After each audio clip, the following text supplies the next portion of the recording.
Salut YouTube, ici c'est Serge Kilimbe du www.jctune.com et bienvenue pour notre session d'analyse ici sur notre canal YouTube public. Et donc là, on va se focaliser sur un point clé. Donc c'est Bitcoin. Sous les yeux, nous avons un graphique qui est composé de pas mal d'éléments, mais l'élément principal sur lequel nous allons être focalisés, c'est Bitcoin. Il va nous servir d'indice. Donc on a ici, cette petite colonne, c'est le BTC, donc les prix aux alentours de 17-18 heures. Donc là, c'est pas grave, hein, vu que nous regardons on va se focaliser sur une projection à moyen terme et long terme. Ensuite, nous avons le fameux DXY, donc c'est l'indice du dollar. Nous avons ici en jaune, c'est le balance sheet de la Fed, donc c'est le bilan de la Fed, donc très important, les actifs que la Fed a achetés, donc principalement des bons. Ici, nous avons le JNK. Donc, JNK, c'est quoi? Ce sont les junk bonds. C'est super, super important. Je vais expliquer pourquoi dans quelques instants. Donc, junk bonds, ce sont les notes. Donc, ce sont des bons corporate. Donc, des bons émis par des corporations. Et lorsqu'on parle de junk, c'est non-investment grade. Donc, en gros, c'est quoi? Ce sont des business qui sont risqués et on leur demande un premium au-delà et au-dessus du taux de référence qui est le taux de la note gouvernementale à 10 ans US, qui est aux alentours de 3,7-3,8% et on demande un premium par rapport à cela. Donc c'est super super important et dans quelques instants je vais expliquer pourquoi c'est corrélé au BTC, du moins pour notre analyse. Ensuite à droite de l'écran nous avons en gris, c'est le WGMI. Et donc là, c'est un ETF qui est créé par Valkyrie. Et c'est un ETF qui est composé de compagnies qui minent le BTC. Donc c'est super, super important. Vous voyez comment tout cela est corrélé au Bitcoin. Ensuite, ici, en turquoise, nous avons le BitQ. Donc là, c'est Bitwise, qui est un autre crypto asset manager. Et cet ETF-là est composé d'entités qui composent tout l'écosystème crypto. Donc, ceux qui posent l'infrastructure crypto, les exchanges, tout ça, enfin, tout ce qui est exposé crypto, voilà, cet ETF reprend cela. Donc, vous voyez, c'est fort corrélé au prix du BTC et au prix du WGMI. Ensuite, en orangé, nous avons les taux d'intérêt, donc les Federal Funds Rates, donc c'est très très très important. Ça, ce sont les taux d'intérêt directeurs et on va expliquer pourquoi c'est super important et pourquoi c'est corrélé inversement ou positivement aux actifs que nous avons sous les yeux. Et pour terminer, nous avons le QQQ, donc le Nasdaq. Enfin, c'est le TF du Nasdaq. On a souvent parlé de cette corrélation entre le Bitcoin et le Nasdaq. Et au sein du Nasdaq, nous avons des entités comme Coinbase, Riot Platform, Marathon Digital Holdings et pas mal d'autres entités qui posent l'infrastructure crypto qui sont listées publiquement. Donc, vous voyez que tout ça a du sens. Okay, donc là, voilà en gros ce qui va composer le gros de nos analyses. Numéro 1, commençons par le BTC. Et comme vous avez remarqué ici, on a subdivisé cela en années. Donc, on a le Q4, enfin un bout du Q4 2022, donc ici. Et là, nous avons maintenant, excusez-moi, nous avons le Q4 2021. Donc là, c'est ce que nous voyons ici. Donc j'ai dit 2022, non, ce serait plutôt ici. Donc là, nous avons l'année, fin d'année 2021, donc le fameux Q4 2021.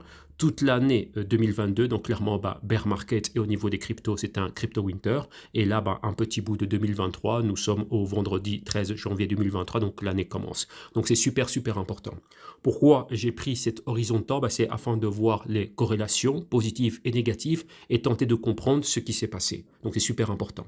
Et ici, si vous suivez ce canal YouTube depuis pas mal de temps, vous avez bien vu que nous parlons souvent des banques centrales. Et pourquoi est-ce que les banques centrales, notamment la Fed, sont les acteurs, enfin la Fed est l'acteur le plus important. Donc c'est un arbitre, marque le début de la partie. Donc on va dire un bull market par exemple, et la fin de la partie, un bear market. Donc c'est super, super important. Maintenant, on voit que nous sommes dans cette phase de bear market, crypto winter au niveau du crypto market. Et donc maintenant, vous voyez qu'il y a pas mal de spéculation quant à un pivot de la Fed. Qu'est-ce que ça veut dire pivot de la Fed? Ça veut dire un changement de ses politiques monétaire. Et ça, on va expliquer cela maintenant. Mais à avec cela, il y a une corrélation. Donc, les politiques monétaires de la Banque centrale ont impacté les marchés financiers. Nous sommes focus crypto et crypto-infrastructure, donc ça nous intéresse. Et avec ça, vous voyez que ça touche au bon, ça touche à pas mal d'éléments, etc.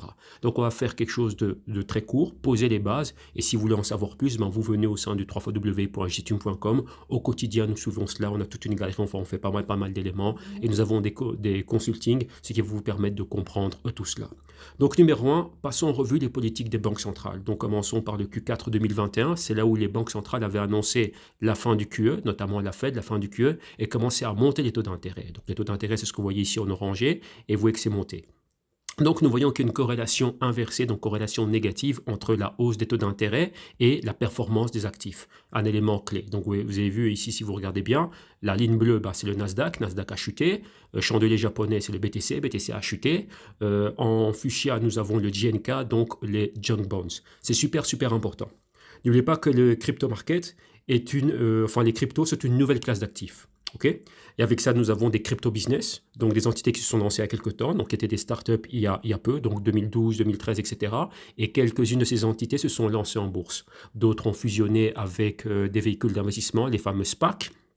Et d'autres ont, comment dirais-je, fait des reverse IPO. Bon, ce sont des éléments qui sont très complexes. Donc des entités comme Marathon et Riot et ont tout simplement changé le nom et le business, la direction business d'entités qui existaient déjà et ont implémenté tout ce côté blockchain. Et ça s'est fait aux alentours de 2016, 2017, voire 2018. Donc voilà en gros comment toutes ces entités se sont lancées en bourse. Maintenant, n'oubliez pas, une entité finance ses opérations.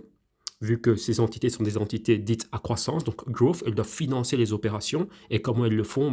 Lorsque les taux d'intérêt sont bas, ça veut dire un coût du capital qui est minime.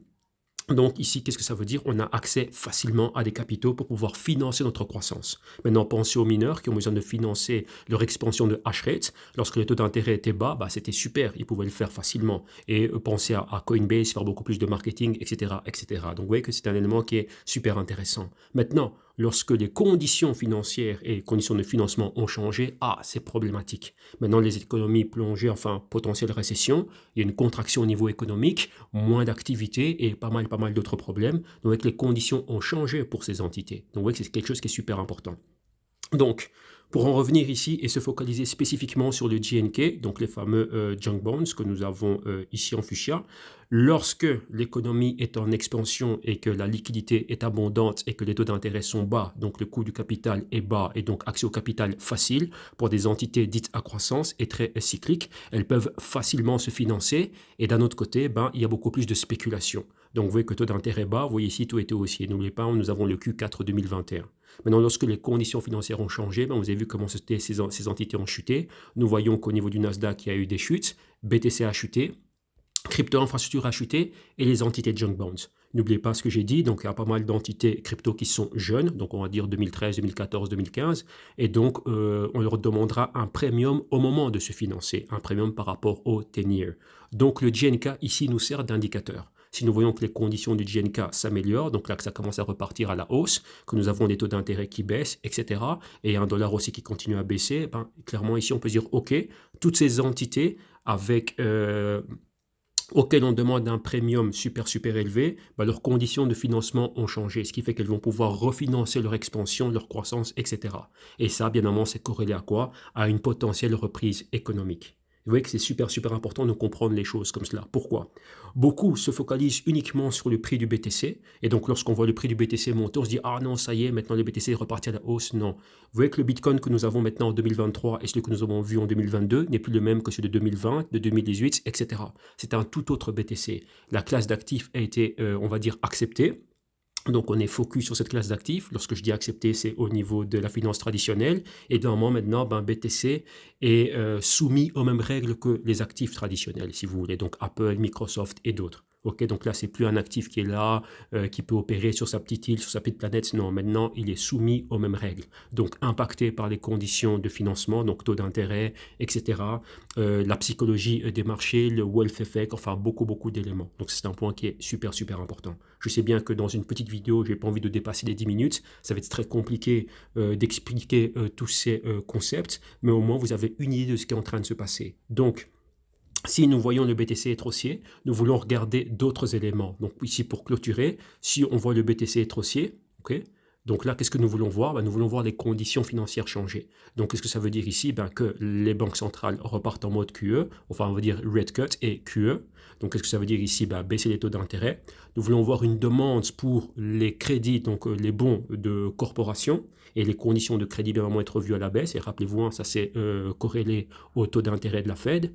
BTC qui est en train de monter, des entités qui posent l'écosystème crypto, rappelez-vous maintenant, elles ont accès à du financement. Rappelez-vous, hein, toujours avec notre idée ici, voir des taux d'intérêt être super bas, bah, ces entités vont pouvoir commencer à se refinancer, donc financer leur croissance. Et bien, vraiment, une demande pour ces entités-là. Donc, rappelez-vous, c'est beaucoup plus spéculatif, vu que ce sont des entités qui ont un business model qui est beaucoup plus jeune, si on peut dire ça comme ça. Donc là, ce sont tous ces éléments clés que nous voulons voir changer, donc s'améliorer. Et maintenant, bah, ça va donner, je dirais, beaucoup plus de consistance et beaucoup plus de confirmation contre un momentum haussier du BTC. C'est super important. Vous voyez qu'on a pas mal de métriques analytiques. Uniquement se focaliser sur le BTC en 2023, je dirais que ce sont des métriques analytiques qui sont pauvres. Qu'est-ce que ça veut dire? Ben, vous n'avez pas quelque chose de complet, c'est pas solide. Les analyses ne sont pas solides et donc quoi, il y a pas mal de faux signaux. Vous voyez que BTC est fort corrélé au Nasdaq. Voilà. Donc vous voyez qu'il faut vraiment y aller en profondeur. Et ça, bah, c'est ce que nous faisons au sein du www.jcetum.com. Donc voilà, on va arrêter ici. Et si vous voulez en savoir plus, ben vous venez au www.jcetum.com, consulting, éducation, etc. Et nous faisons ce genre d'analyse au quotidien, du lundi au vendredi. Et par moment, nous faisons des focus spéciaux sur telle ou telle entité, vu qu'on gère un mini portefeuille, le fameux 20 000 X-Funds, et on analyse pas mal de ces entités. Donc là, c'est pour ce côté éducatif que nous apportons. Et bien, membre analyse de marché et pas mal d'autres éléments. Donc voilà, c'est tout pour moi. Un grand merci à vous tous. Passez un excellent week-end et on se retrouvera très bientôt sur notre canal YouTube public. Merci. Bye bye.